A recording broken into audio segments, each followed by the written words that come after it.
The Locked On Podcast Network presents the NFL Big 3 in 30. The three biggest stories in the NFL from our local experts at the Locked On Podcast Network. We bring you the real story, why it matters, what's next, who wins the big game, and more, all in 30 minutes. The NFL Big 3 in 30 starts now with the biggest story in the NFL. The Dallas Cowboys got a season-changing win in Week 7. You are Locked On Cowboys, your daily Dallas Cowboys podcast. And this felt like kind of a season-altering win. And we talked about this on Friday. You lose this game and you drop to 2-4-1. It's going to be really hard to bounce back with their upcoming schedule. But at 3-3-1 with Washington and now the Giants behind you in the division, feels like you're doing okay after 7 games. Yeah, I mean, I think the other thing too that to kind of specifically point to is it's the way that you won the game, right? And the manner in which you won the game. This was a very balanced win, which is shocking and surprising considering the state of where the team was going into this game. Obviously, we expected the Cowboys offense to explode with the re-addition of CeeDee Lamb and Booker back into the lineup.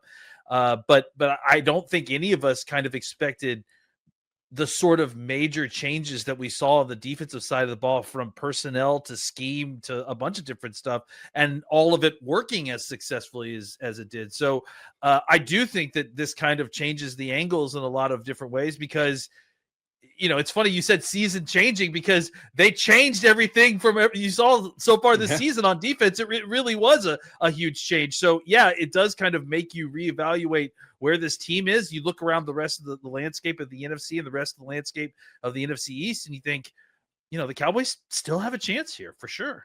Yeah, you just wanted to, stay in the hunt by at least Halloween. And regardless of what happens next week against Denver, you will be. Like, you're going to be in the mix with things in the NFC, and that's what we were hoping for. Let's talk about some other things from this game. The Cowboys win 44-22. The offense scored 17 points in the first quarter. I think it was 10 points in the second quarter, 17 in the third quarter. And yet there were times in this game that I felt like the offense stalled a little bit. They had a chance to really put Washington out of their misery, and they couldn't quite do that. And I think that just goes to show our expectations for this Cowboys team. I was going to say, any possession that doesn't end in a touchdown feels like a major disappointment. Which it shouldn't, because that's a ridiculously high bar to hold a team to. The performance that the Cowboys offense put out there tonight was absolutely ridiculous, incredibly impressive. And I think a lot of it is, like you said, the standard that has been put out there. But I think we asked ourselves, after seeing what this offense had done the last few weeks without CeeDee Lamb, well, how could it possibly get better once CeeDee Lamb gets back? And I think we got the question answered pretty quickly. You basically had both receivers teetering on almost 100 yards receiving in the first half, and you almost had I think it was like 70 yards rushing while your lead back, before halftime. So I think that, considering the fact that we thought that we were going to need to score a touchdown on every single drive in order to win the game, I think they didn't quite keep up to that pace, obviously. But I think overall, when you just look at the performance that they were able to put out there, just ridiculous what this Cowboys offense is doing right now. And what I really meant, there was a point in this game in the second quarter where the Cowboys were up 17-8 after the 74-yard touchdown to CeeDee Lamb, which that was quite the play. Yeah. They got the ball back again. They were up by 9 points. And then they went 6 plays, 21 yards punt. The defense got off the field. They stopped the Commanders on 4th down. And then it was 8 plays, 11 yards field goal. The defense had a 3-and-out on the next possession. 6 plays, 11 yards. You just felt like with the defense getting 3 consecutive stops, going back to the end of the first quarter, like that was a chance to really put them away. It didn't happen, but eventually the talent won out for the Cowboys offense, because there was a stretch later on in this game where they went touchdown, field goal, and that was it. I think the reason it didn't really feel like it was ever in jeopardy is because even the situations in which the Cowboys weren't able to convert or score touchdowns, it was usually because of very questionable penalties that felt like kind of, or just mental mistakes, like Jalen Tolbert making a hold, or Jayden Blue false start, stuff like that. Yeah, so I think the 2 holding penalties, which yeah, on the edge, and then obviously, yeah, the false start. There's no way around that. But like, yeah, and then I think they obviously the safety that kind of is it really just made it look like this was a closer performance than it was. But you feel like, man, if their special teams doesn't put the ball right on the 1 yard line, you don't even really notice a negative 2 yard run as much as obviously you did there. So, but overall, like, yeah, I think outside of negative plays where Cowboys got penalties or, were, just running the ball for putting themselves behind the sticks a little bit early, they were mostly just dominant on almost every single drive. And it just felt like it was inevitable that they were going to break through, at the end. Let's talk about Dak Prescott in this game. 21 of 30 for 264 yards and 3 touchdowns. Also had a couple big runs in this one to keep the chains moving. I thought there were times where he was a little bit antsy in the pocket. He was, taking some hits that he didn't need to take. But again, you're talking about very minor criticisms for a guy that has his 4th game this year of 3 or more touchdowns with no interceptions. Yeah, I mean, he's the MVP right now, as far as I'm concerned. I mean, I feel like I've watched enough of NFL football to kind of go and see the other key players, and I think Daniel Jones is doing some interesting things with the Colts, but I just think as far as level of difficulty and what he's being asked to do and the way he's performing, just consistently week to week. I just think Dak Prescott's playing better than anybody else in the NFL. He just has total command. This is the bet. It reminds me a lot of 2014 Tony Romo, where he's healthier than what Romo was. Again, knock on wood, during that year. But Romo got to a point where there was just nothing that he hadn't seen before, and he just knew where everybody was going to be at. And that team had a more talented offensive line. This team has way better playmakers than what that offense had. Yeah, and I think the offensive line's getting better too. Like that, and since it's so young, as it gets better, that group's going to continue to get better. Which was actually the opposite kind of situation with the other Cowboys, right? As it felt like that offensive line started to get older and older. This offensive line is incredibly young, so you hope that maybe they can continue to age and get better, even better as the season goes on, which it would be ridiculous. All right, so we're going to talk about the Cowboys defense in just a little bit, but sitting at 3-3-1. You and I kind of had a conversation a couple of weeks ago that if you were going to go out and make some trades and be aggressive, you needed to be at least 4-2 after the first 6 games. After the first 7 games, you're 3-3-1, so maybe a little bit behind pace. But I think because the NFC has so many teams in that, 3.5 to 5 win range, you really do feel like you're in the thick of things. I know their schedule gets hard, but I do like that the Cowboys have managed to kind of stay afloat here. I also think that back half of the schedule doesn't look quite as daunting as it did before the season. I think that some of these teams that you've seen, Denver is going to be a tough game. I'm not trying to imply that, but it does feel like they, especially after what we saw with the Giants, that it doesn't look like they're unbeatable in Denver, and some of these other games. So I do think that it's just the angles of all this and the wins and losses that you have marked down preseason, right. They're going to change just because of the way that all these teams have changed.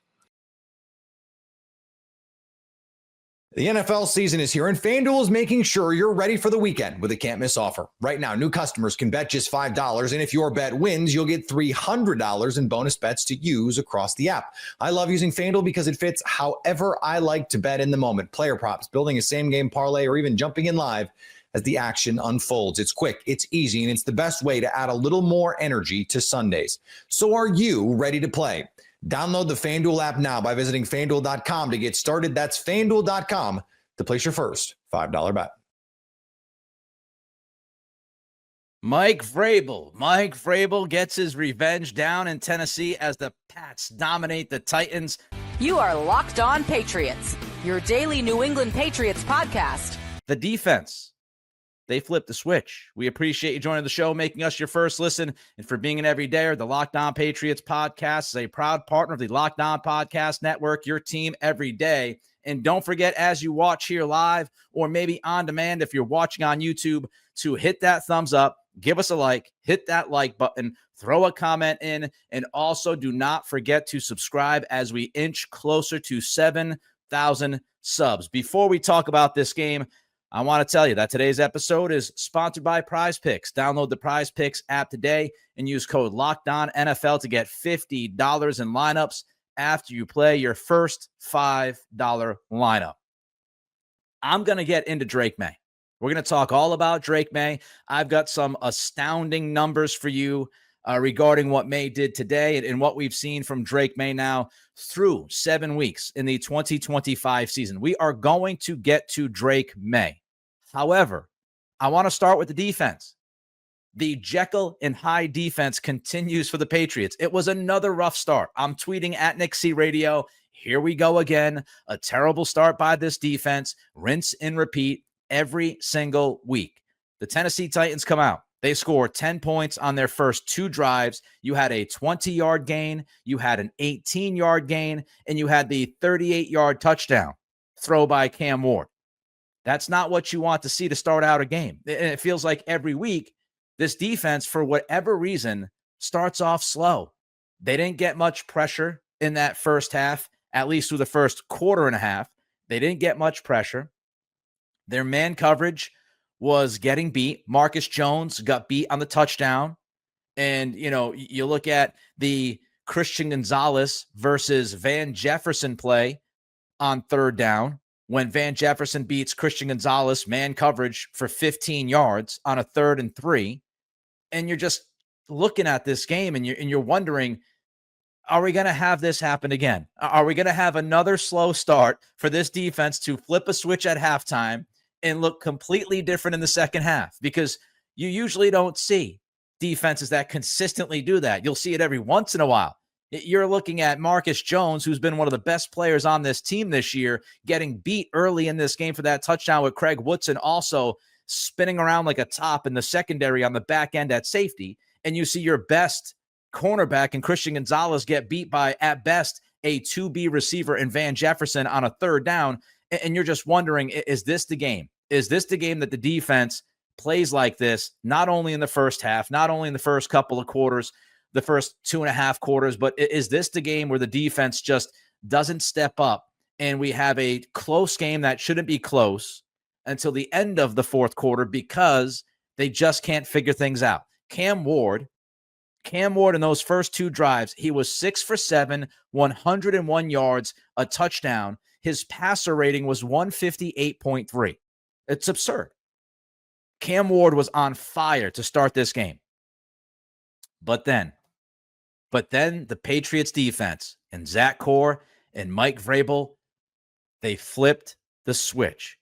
Starting on the last drive for the Titans, in that, second quarter, it was domination from that Patriots defense. Absolute domination from the tail end of the second quarter through the end of this football game. Started with a 3-and-out.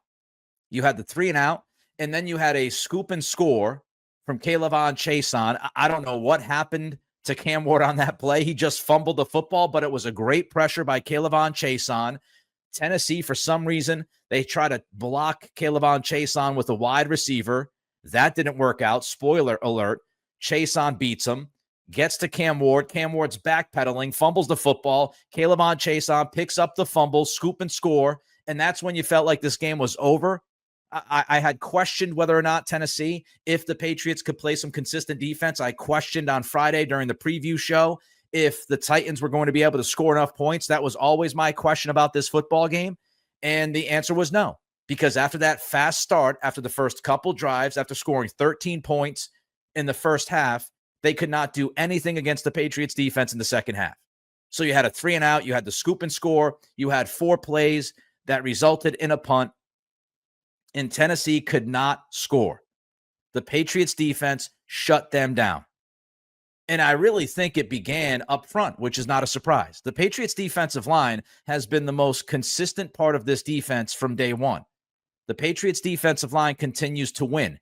They might not win every week early. They might not win for all 4 quarters, but they're going to win the matchup. And we saw that again against the Titans. The defensive line won the matchup. And what you saw in that second half was pressure. Pressure from the Patriots front. K'Lavon Chaisson was a beast. He had a fantastic game. He was a nightmare up front. for the Tennessee offensive line. He had a couple of sacks. He had that scoop and score.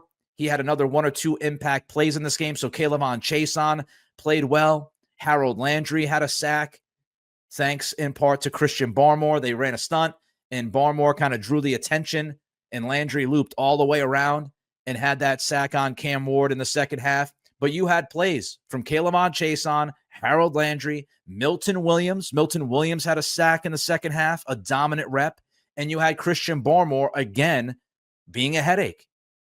That's the heart of this defense. I thought the secondary, especially at cornerback with Carlton Davis and Christian Gonzalez and Marcus Jones, were going to be the heart of this defense, or at least play as well as the front. And it really hasn't been the case. Not to say that the defensive backs have been terrible. They haven't. Christian Gonzalez has been okay, if not good. Carlton Davis has been up and down. I think Marcus Jones, until giving up that touchdown today, has been terrific. But this defensive front, man, it is very tough for any offensive line to get footing against them. They will constantly attack and play violent football. And in the second half, what did you see? In the second half, you saw a Tennessee Titans offense that could not create any explosive plays. In the first half, Tennessee, they had some success with play action. They had success with play action to the middle of the football field in the passing game. And that did not happen in the second half. In the second half, the Patriots shut that down. No explosive plays from Tennessee. Cam Ward was a little bit shaky in the pocket. They got that pressure consistently in the second half, and it was a different football game. And they created turnovers. You had the K'Lavon Chaisson scoop and score. Marcus Jones, late in the fourth quarter, comes up with the interception off the deflection. Cam Ward throws it behind the intended receiver, and it deflects right into the hands. Nice little diving play by Marcus Jones. He comes up with the pick. So creating turnovers. And once again, the one thing about this defense that has been consistent from beginning to end, you can't run against this team. The Patriots' run defense is unreal at this point. And they've played some pretty good run offenses. Don't get it twisted. Carolina can run the football. Rico Dowdle can run the football. Buffalo can run the football. But this Patriots defense, they've been Jekyll and Hyde in the secondary. They've been Jekyll and Hyde at linebacker. But they have been able to dominate no matter who's trying to run the football. And that was, again, the case today against Tennessee. They shut down that run game. Taylor Kyles from CLNS posted, the run defense for the Patriots officially has not allowed a single explosive since week 4. They're not giving up 10-yard runs. They're not giving up any explosive plays in the run game. They are shutting run game down, and they are forcing every team that they play against to be one-dimensional. Now, why is the difference? I don't know. Mike Vrabel in the postgame has said, we've got to start faster. We want to start faster. Why does the defense need 3 or 4 drives to get going? I have no clue. But the most important thing is they get it going. Another team held under 20 points, which has been the calling card for this defense. It might look rocky at the beginning, but they settle down. They make some adjustments. They get out in the second half, and they end up looking like a totally different defense, and they make it hard on offenses. And that was the case again in Tennessee in that second half. So Jekyll and Hyde, but certainly good enough, only giving up 13 points, getting sacks, getting pressure, creating turnovers. So overall, a good day for the defense if you just forget about the first few drives, which I feel like maybe we should just do anyway. Maybe we should just do that every week and expect this Patriots defense to give up some points the first couple of drives, and then we start grading them on what they do about middle of the second quarter. Maybe that's the best way how to do this. But they figured it out again, and they were excellent in the second half. Most people can't name all their financial accounts or even what they're worth, whether it's a 401k or properties or investments. And when you don't have the full picture, you can end up leaving money on the table. That's why there is Monarch Money. It's an all-in-one personal finance tool that brings your entire financial life together in one clean, easy-to-use interface on your laptop or your phone. Monarch does the heavy lifting for you. You can link all your accounts in minutes, see clear data visuals, get smart categorization of your spending, and finally feel in control of your money without ever touching a spreadsheet. I linked all my accounts to Monarch and immediately spotted a few subscriptions I wasn't even using. Canceling those all can save you money every month. Don't let financial opportunities slip through the cracks. Use code LOCKEDONNFL at monarchmoney.com in your browser for half off your first year. That's 50% off your first year at monarchmoney.com with code LOCKEDONNFL.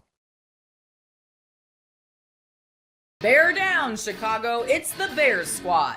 Everything Chicago Bears, every week. Covering all the big hits and game-changing plays from the Windy City.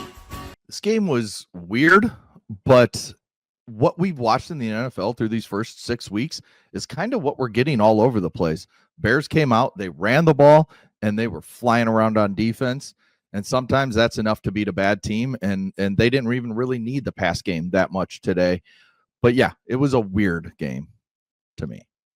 Yeah, I agree. It's one of those things where it's like you dominated early on, and you, or I'm not, I guess you were a slow start and then dominated for a while, and then Saints climb back in, and all of a sudden it feels like almost not that you're playing with your food a little bit, but I kind of wanted to see this team really kind of establish it for 4 full quarters and be the clearly dominant, better team. And all of a sudden, chunk plays to Chris Olave down the field, and you get in the end zone, and you look up in the third quarter, and it's a 1 possession game, and you're like, what the heck? What happened? This the 2 different teams. It felt like you were playing there, but obviously, I think the talent gap between these 2 teams was enough where the Bears had a lot of margin of error that they were able to overcome. That you can get away with more in a game like this.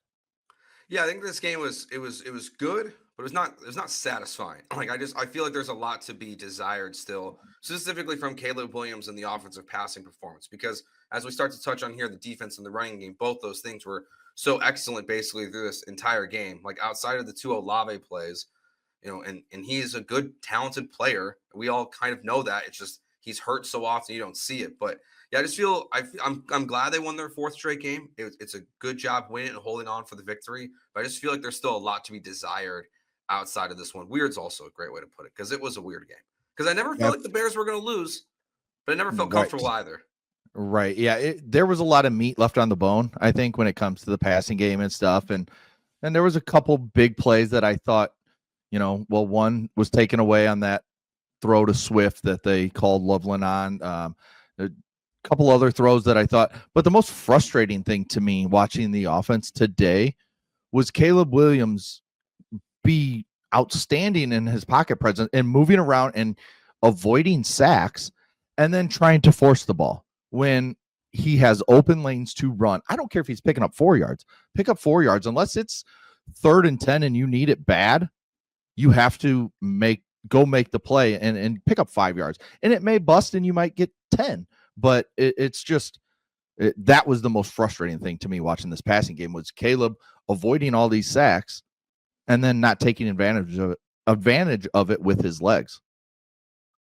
Yeah, and it's kind of a strange thing to add to the weirdness here, where it's like, and yet the Bears won and won handily. Like we've seen back-to-back games where Caleb has not played great, and it hasn't stopped them from being on a 4-game winning streak right now. Like we thought this team would kind of go as far as Caleb Williams would take them each week and kind of live and die by whatever he gives them. And there wasn't a ton from him today, and it doesn't matter. And I think it matters big picture, but it didn't matter in the outcome of the game. And it speaks to the kind of, I guess, first of all, the progress they've made in the running game, but certainly on defense and the team that they've been able to build around the quarterback so that, they don't need him to be the hero all the time or be perfect all the time. And he's got to do more to learn that and not try and do so much, because he's trying to do everything and not succeeding, and they're still winning. But imagine if he just tried to do a little bit less, they could have much more comfortably, I think, controlled this game. Yeah, I think back to the Thursday show we did together, Lauren, and we pointed out that play where he ran it last week, but Rome Odunze threw his arm up in the air. It almost felt like watching this game that Caleb Williams also watched that play multiple times. It was like, oh, I could have hit Rome there instead of just taking the easy first down like he got. Like the entire game, I was like, where is that play from last week? Let's talk about the good stuff. We'll get back to Caleb. You mentioned the run game there, Lauren. 205 yards combined between Kyle Monangai and DeAndre Swift, 2 touchdowns. And Lauren, this feels like the Monangai breakout game a little bit, but also Swift just being excellent once again. Yeah, I mean, the fact that both running backs were able to break out some big runs tells you the offensive line was dominating throughout. And no, that's not to take anything away from either of the running backs, because they both made some really impressive runs, and Swift's speed and decisiveness. I mean, he just looks more decisive the last couple of games. Like whether that's because the hole is easier to see and clear, or if he just has the mentality of like, hey, I'm just going to go, I'm just going to push it, I'm not going to wait for perfect. Either way, it's ripping off these big chunk runs. It's not just like, it's not just like, oh, you're getting 4 consistently, but it's like, oh, you're really, gashing the defense in a way where it looked like the Saints just didn't have any answers.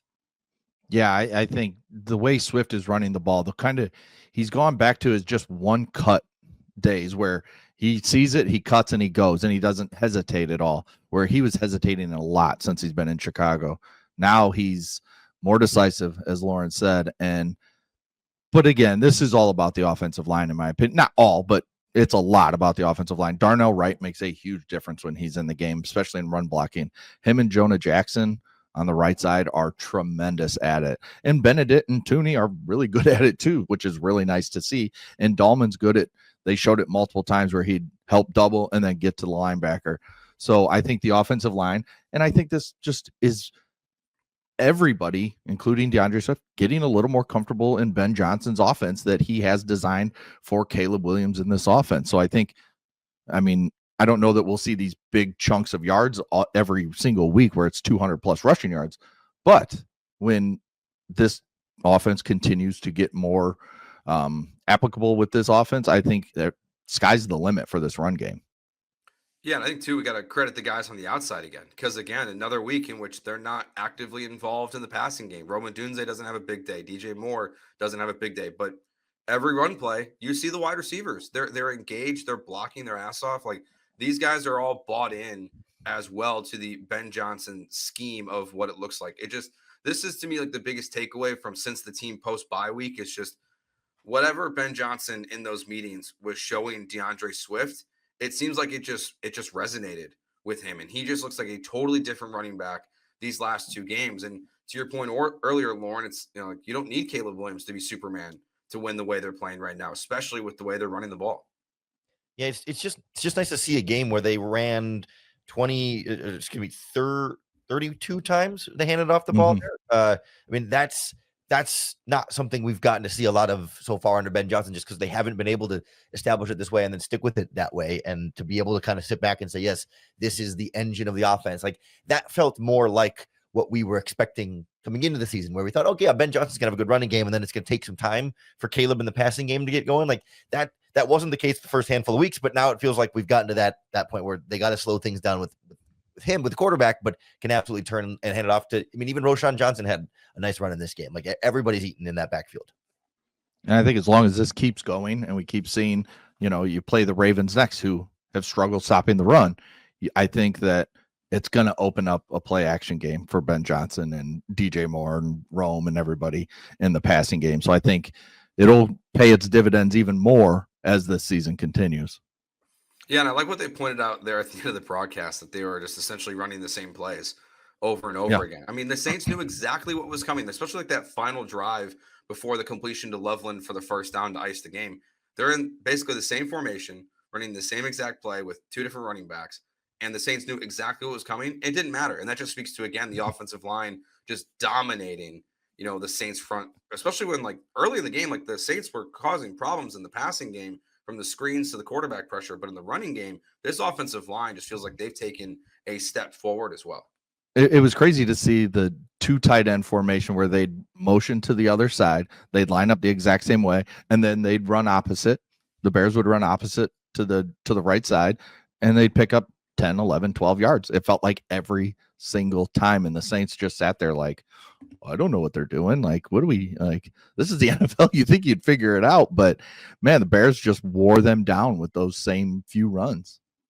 Yeah, we saw them use multiple tight ends a lot more in this game than we've seen. Certainly last week, they kind of went to more 11 personnel, and even when Cole Kmet was injured and left the game, like Durham Smythe came in and played quite a bit too, which is not always my favorite thing, but it definitely, at least in the running game, seemed to be a big help factor there. And I wonder now, depending on the extent of Kmet's injury, like, is this the turning point where Colston Loveland kind of starts to take a bigger and bigger role? Like, it felt really symbolic. There was a moment in that game when they were near in the red zone when Cole Kmet has a false start. He comes out of the game, and next play they throw it to Colston Loveland on an out route. I was like, yeah, that feels like something is changing here slowly. It's not going to be like drastic drop off right away, but I think we're getting the beginning stages of that transition.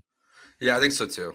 Adam? I also think that if you watch Colston Loveland a lot today when he's in the game, his blocking's a lot better than people realize. And I think he's showing, it takes time for a rookie tight, especially a tight end, to show that you can block at this level. And I think he's shown Ben Johnson enough that, yes, he will start taking these snaps from Cole Kmet each week. And if he's injured, you're going to see Colson Loveland, and we may not see a lot of Cole Kmet the rest of the season in terms of just being the solo tight end out there. Lauren, what'd you make of the passing game overall in this one? Yeah, I mean, it just feels like there's still a lot of like disjointedness. I mean, how many different false start and offensive and illegal formation penalties did we see on offense? I think Kmet had one, Theo Bennett had a couple, Colson Loveland had a couple penalties in this game. One was the offensive pass interference that, but yeah, so I mean, it just feels like this is still, it's going to keep being a work in progress, and there's going to keep being mistakes like this that you just need more and more and more reps to keep cleaning up. But I don't have like a good singular like solution or answer of like, oh yeah, they just need to, they just need to do this slightly differently and everything will be fine. It's like, no, there's still, I think Adam was right. Like, it was Caleb trying to do a lot of different things and trying to do too much and not just taking the easy stuff. That was a big part of it. But still, I think that there's a lot of different factors that go into that besides just purely quarterback decision making. It's where the receivers are in the routes and the timing, and then the pass protection in front of that. Like a lot of this for me still falls on Caleb's shoulders, but there's more to it than that too. Yeah, I think when you look at the passing game, we just talked about Colson Loveland taking snaps from Cole Kmet. It's time for Luther Burden to start taking snaps from Olamide Zaccheaus, because he's just not any sort of weapon, really. We saw him get the ball in the end around, nothing. He's hesitated, and I think it was Loveland made a good block there, which could have, at least got him 4 or 5 yards. Instead, he hesitates and lets the backer come up and hit him for a loss of 1. So it was just, that's a frustrating thing. And the other big thing to me watching this game, and it's only a couple times, but Rome Odunze has to catch the ball. When it hits you in both hands, right in the middle of your hands, you have to catch the ball. And that was twice on big plays, which, I mean, would have been another probably 40 plus yards for Caleb in terms of just passing yards, but they would have been first downs and continue to drive. And this keeps happening, these 50-50 balls, if you want to call it. But in my opinion, those balls were more like 75-25 balls that Rome has to catch as an NFL top 10 pick wide receiver.